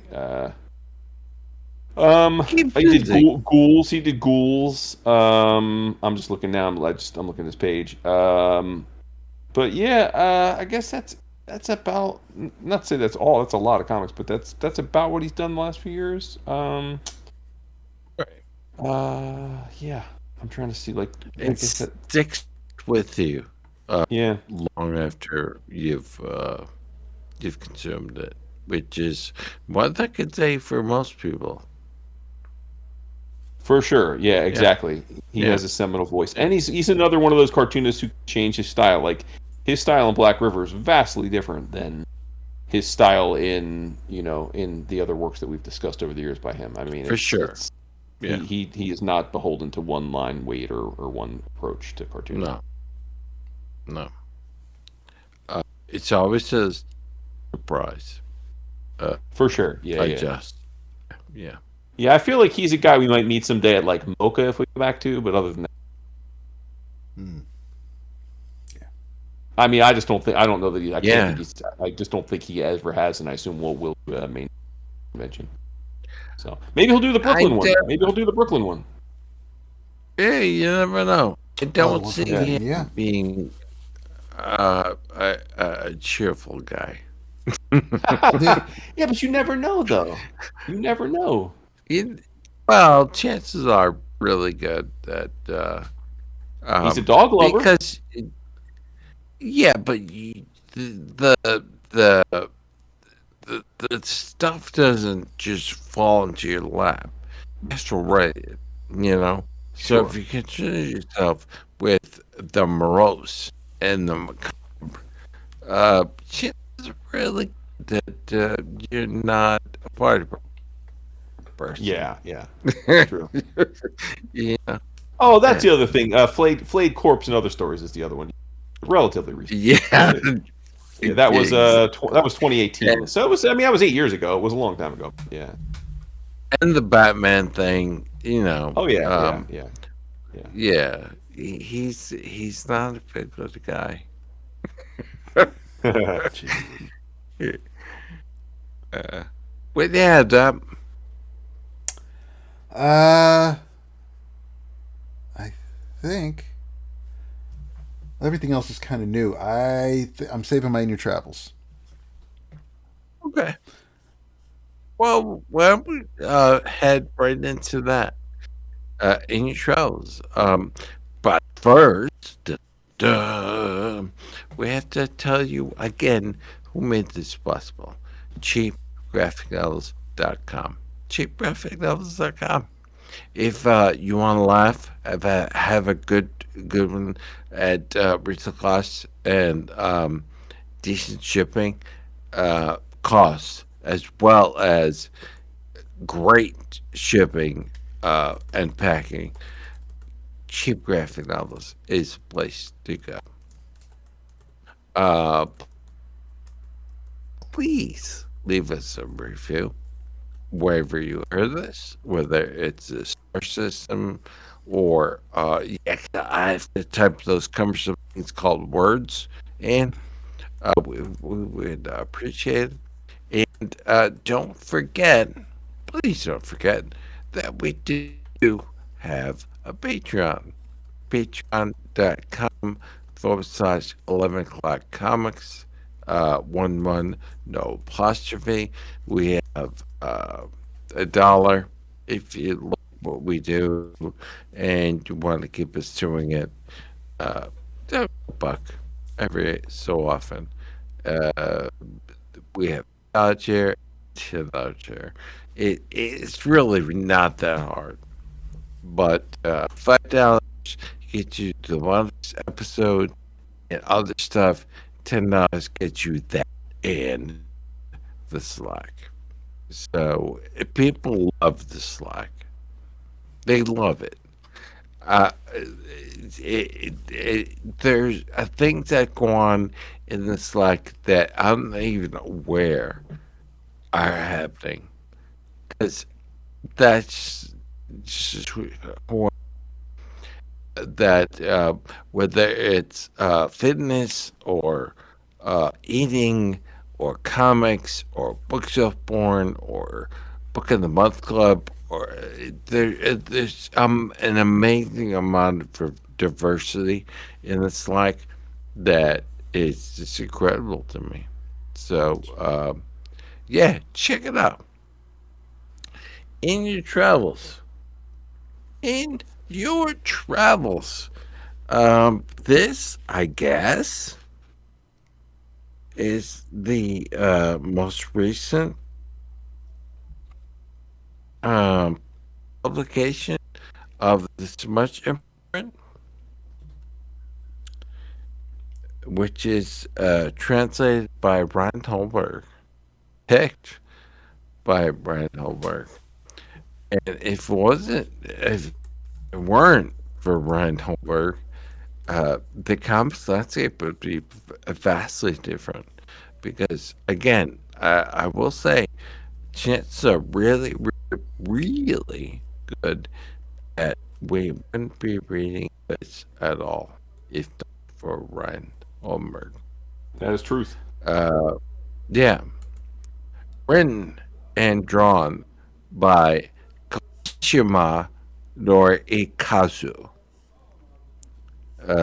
Now switch it around because it's presented in the Japanese, which is the surname is first, and the first name is last. So, translated by Brandon Holberg with an essay by Tanaka Himekazu that showcases the mangaka and where this fits into the whole pantheon of Japanese horror, where it was published, how it relates to other uh, works. Uh, reception. It's exhaustive. Exhaustive. It is called "The Girl Who Raised the Dead," and it is brutal.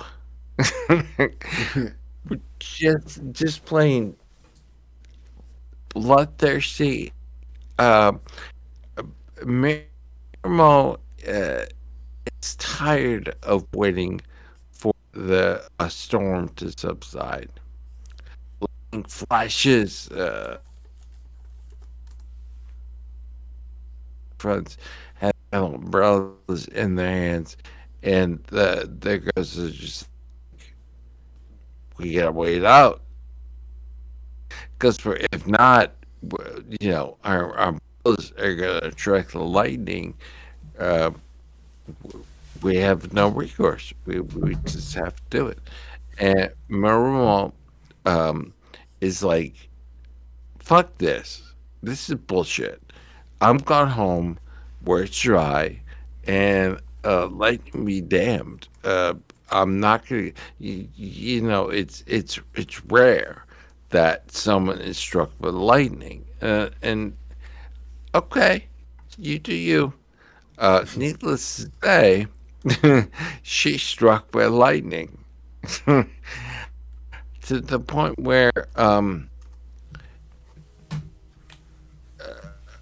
weighing how much I should say. With the point where she dies. She's no more. She's unalived by the lightning, but she's not because her parents will get there, and their witness, all of something inhabits the girl's body. Her bones, she's alive again. And she's like, this can't be. This is crazy. Uh, You were dead and now you're not. Like, it doesn't make sense. But ultimately, what it is it takes super heroics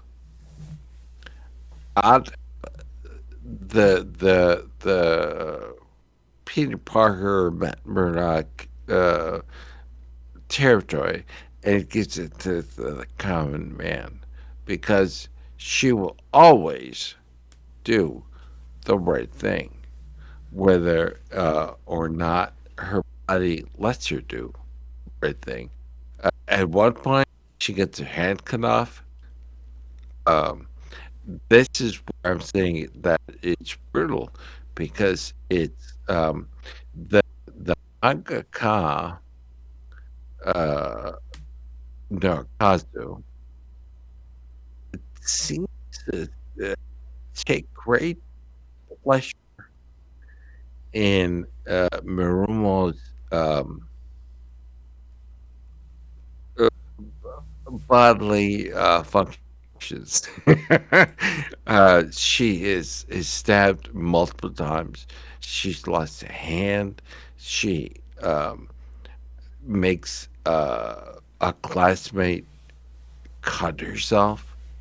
A bully, where a bully was trying to steal lunch money from someone and accosted them with a razor blade. And it's like, that's not right. So she makes the young lady, well, the girl, she makes them cut themselves. And there's death and dismemberment and serial killers. And by the time you're done reading it, you're just like, did that really happen? Uh, yeah, because the ending is ambiguous. The disclosure, the ending is one of those one where it could, chances are really good that it could end the way you think it ends. But again, it's kind of like The Sopranos in a way, where you think obviously he was killed. He went to the bathroom and he was killed.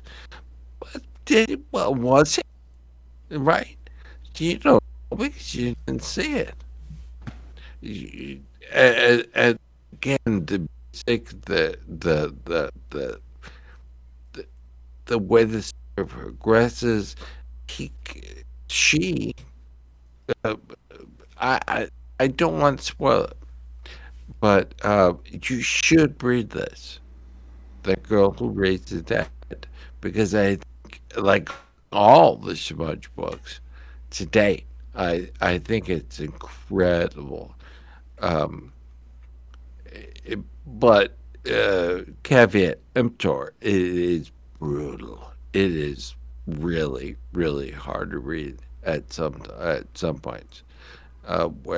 Because she gets like accosted so many times, and on panel, not off screen. You see everything that happens. So, the girl who raised dead, written and drawn by uh, Kawashima Norikazu. It's pretty incredible. Nice. Yeah, I co-sign. I read this maybe over Christmas break because they sent us Yeah, for review copies. That Yeah, sounds right. yeah, yeah, yeah. yeah. I mean, the I thing that's cool about Kawashima is it's like almost like cutesy like early Tezuka, like in terms of like the line work, but then like all this fucked up shit's happened in like an Edo book, which is that juxtaposition always works for me if it's done well, which I think this did. yeah, that was part of the reason why. Um, it reminds me of a Fantagraphics um, gray book where it is dark and um, but it's drawn in a way that the big eye and the school uniforms and all that Mm-hmm. uh, make you think it's something other than what it is. But once you get to what it is, it's just uh, it's very hard to read at certain points because it's almost too real. There's reincarnation in it. There's necromancy. Uh, it's crazy, but it's really good. And again, I don't I can't say whether or not it was the thing he did after her Frankenstein, but a lot of the themes are the same. Um, so Homework seems to have his eye on Kawashima Narkazu because his overall uh, isn't that extensive. He did a ton of comics and then he went away forever. So, Bermuda Triangle, bro. yeah, uh, seemingly unknown reasons. So he was incredibly prolific until he wasn't. Why? Um, your guess is as good as mine. The girl who raised the dead. Nice. Yeah. I seem to be on a Stephanie Phillips kick.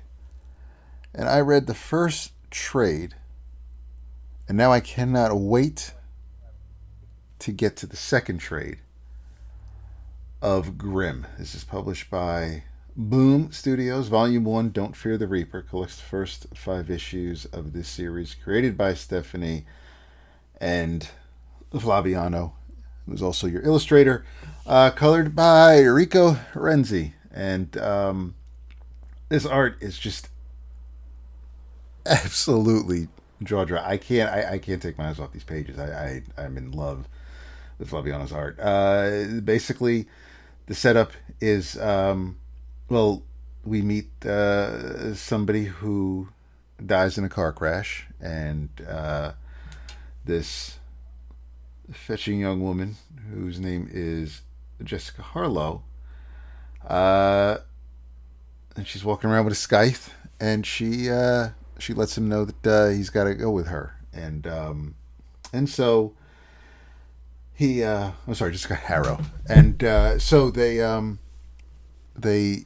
she takes him to the afterlife, and some hijinks ensue with this particular with Brian here, the person who had died. I'm not going to spoil anything that happens in the first issue, but it does set the stage for that Jessica has questions, because she's not the only Reaper.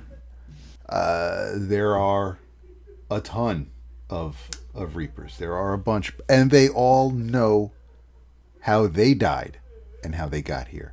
Jessica does not, and it's a question that she's asked quite often. The person in charge of the Reapers is a is her name is Adira, and she seems to kind of rule in a very strict manner. She doesn't really want a lot of questions. Basically, her word is law, and so be it.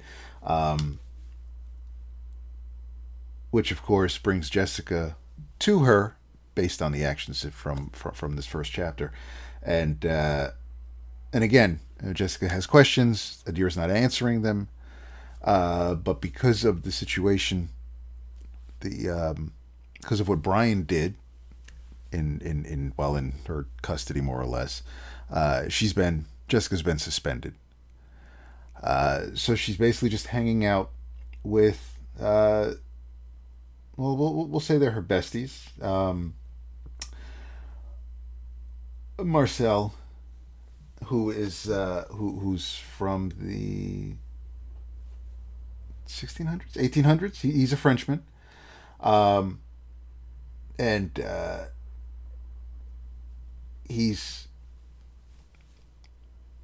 a good friend of hers, and so he's gonna hang out with her, take care of her. And there's another dude who he he's a glam rocker. And Marcel's funny because he jokes with the dude, and he says Eddie is the metalhead's name. Eddie Marcel called Eddie Lita Ford a couple of times, and Eddie's like, "How the hell, someone who's born in the 1600s? How do you know who Lita Ford is?" And actually, Marcel corrects him and says he was born in 1876, but he's seen things and is aware of things, so he knows who Lita Ford is, and they have a great chemistry. These three, just they're friends, and that comes through pretty well. But when Jess is trying to find some answers, because she's suspended, she's kind of locked in this room. Well, actually, no. Every Reaper kind of has their own like safe space. Eddie's is a record is basically just like a record shop. So they're all hanging out there until they decide to try to find out, see if they can go into like the Hall of Records and actually get the information that Jess is looking for.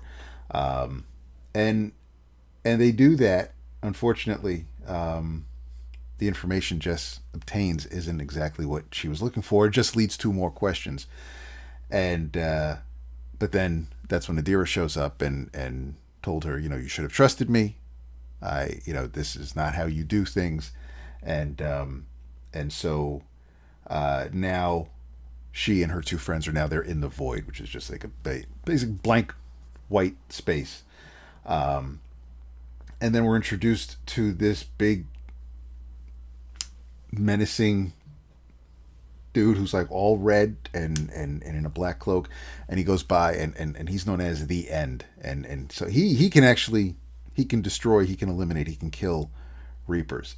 So Adira has an idea that they can kind of team up, and she they're both of the End is there to get Jess, because Jess has an ability that no other Reaper has, and they kind of want to put a stop to that. So the End is here for Jess, and so he and Adira kind of strike up an agreement.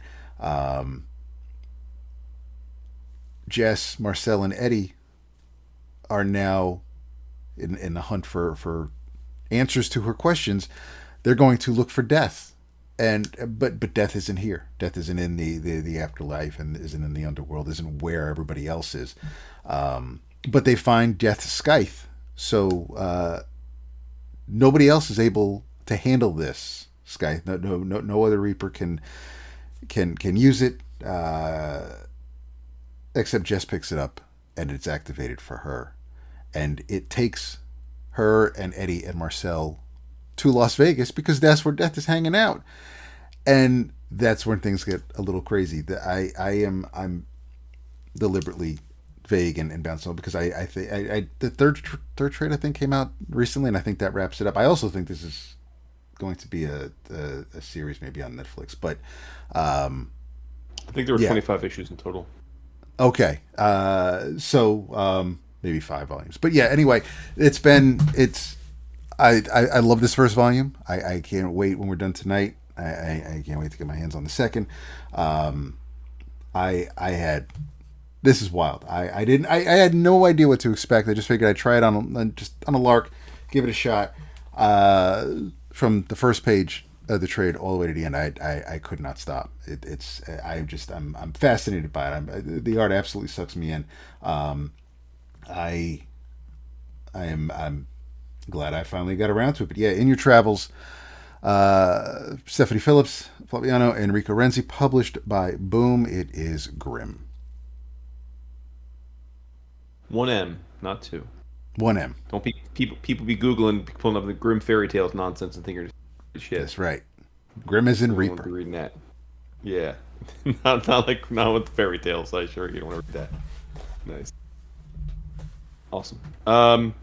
So my inner travels is a really fascinating for me. Look into a creator I've come to really enjoy over the last bunch of years. At an earlier stage of their career. Again, also from the Fantagraphics sale. The book in question is called Simply Samuel.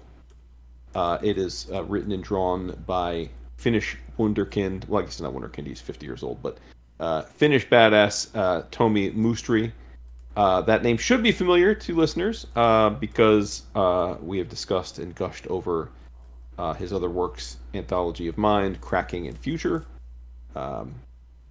I think for me, what is most interesting about Simply Samuel is, like I said, it's this really fascinating bridge where I can see where he went from who he was earlier in his career, things like the Book of Hope, and then evolved into the storyteller that put out those aforementioned 3 anthologies, which I think are some of the most memorable cartooning work I've seen in the last 6 or 7 years.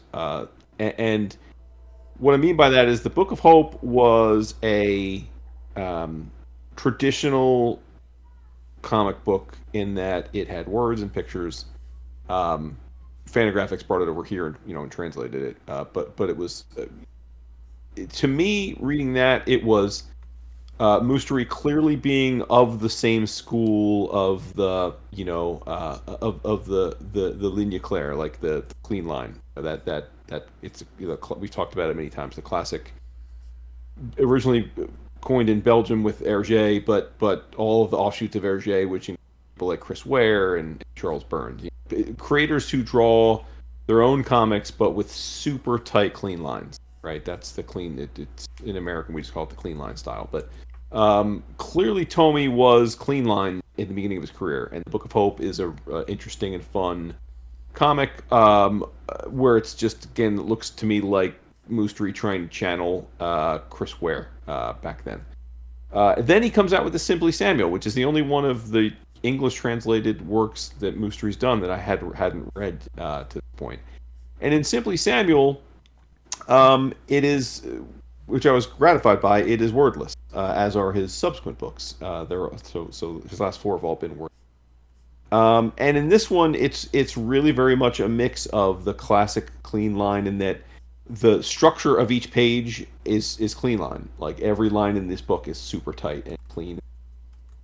So it's like pristine in that way. But where it gets interesting, and where you can see Tommi evolving into the artist he is now, who I find incredibly interesting, is he takes, within the clean line, he plays with really fascinating body dysmorphia and body horror, and also plays with morphing of scenery and setting in really wild ways, which are the 2 things that I think are most evocative of the stuff that comes after this, but drawn with the same clean line. So it was really a incredible juxtaposition. The hero, as it were, Samuel, is really like a placeholder for these visual tricks. Like Samuel is I wouldn't say he's a ghost, but he's a all white, like the color white, sort of humanoid creature with like big cartoony, like pinkish yellow, like lips for a big mouth, and he's got like one blue eye. Like he's a weird looking humanoid creature, not dissimilar, I guess, now that I'm thinking about it, to the Minions. I guess Minions were all white. But like, again, Samuel's just a vessel, and like the book basically is Samuel progressing from page to page, and sometimes Samuel is like in each panel walking through different weird settings. Other times Samuel is transforming into other creatures or beings. Sometimes Samuel is like fucking another Samuel. Sometimes Samuel is fucking other things. Sometimes Samuel's getting murdered by other things. Sometimes Samuel's just super happy and like a day at the park. It's just Tommi, I think, it almost felt like a sketchbook of ideas where he was trying to figure out a way to break free of this very structured cartooning world that he had lived at this point. And I think reading this now, after having read Anthology of Mind Cracking the Future, was awesome, because it's now I can see where he was and where he went to. So I would view this as like, if you're a music fan, like you're like a completionist.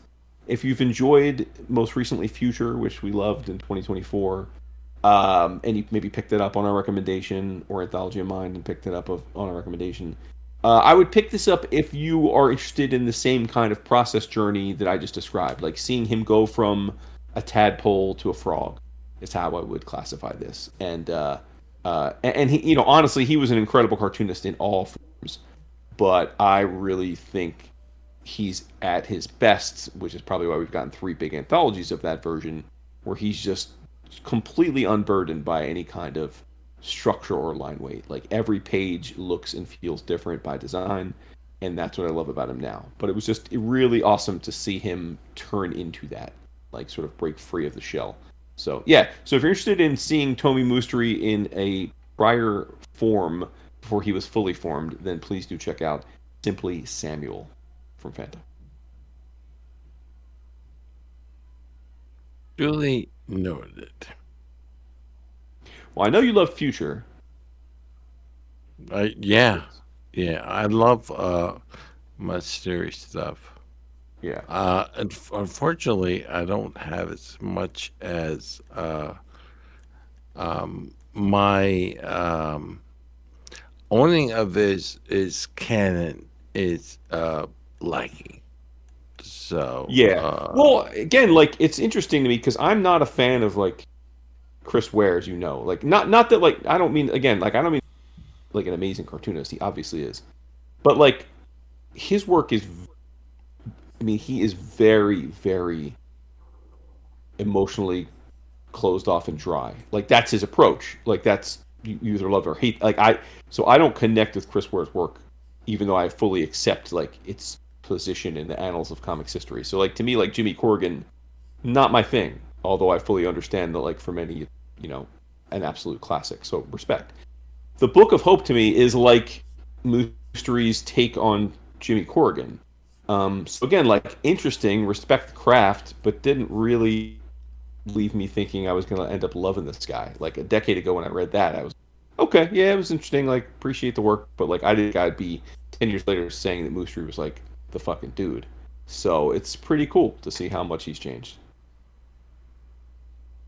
Unshackled. Well said. Do yourself a favor,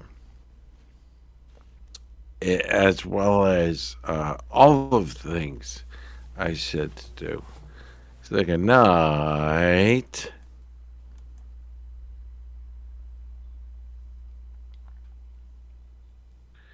Damn it.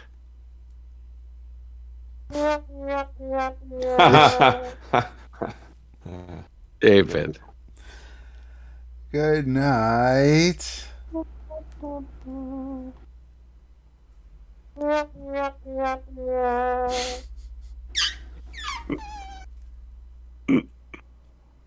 David. Amazing. We love you so much. Come back next time. Yesers. Yep. That's it for that one.